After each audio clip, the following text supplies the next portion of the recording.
Hi friends, బయట వర్షం పడుతుందని వేడివేడిగా చికెన్ సూప్ తయారు చేశాను. రెస్టారెంట్ స్టైల్లో వచ్చింది. టేస్ట్ కూడా చాలా బాగుంది. చికెన్ తీసుకొని అందులో పసుపు, ఉప్పు వేసి బాగా కలిపి 2-3 సార్లు వాటర్లో శుభ్రం చేసుకోవాలి. ఇలా చేయడం వల్ల చికెన్ స్మెల్ రాకుండా ఉంటుంది. బాగా క్లీన్ అవుతుంది కూడా. ఇప్పుడు నీట్గా కడుక్కున్న చికెన్ని పక్కన పెట్టేసుకోండి. ఒక బాండీ తీసుకొని అందులో వాటర్ వేసుకొని చికెన్ ముక్కలు వేయండి. చికెన్లో వాటర్ ఎక్కువ వేసుకోవాలి.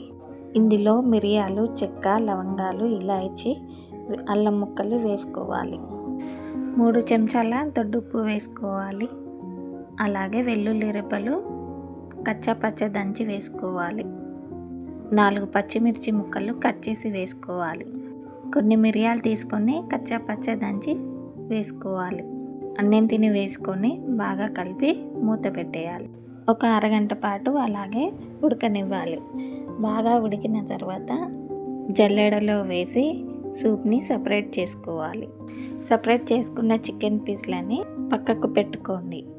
ఇప్పుడు చికెన్ సూప్లో ఉప్పు సరిపోయిందా లేదా చూసుకొని కొత్తిమీర, పుదీనా వేసి కలుపుకోండి.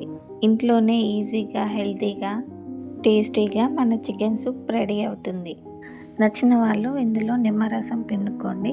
టేస్ట్ అయితే అదిరిపోతుంది. లైక్ చేయండి, షేర్ చేయండి, సబ్స్క్రైబ్ చేయండి.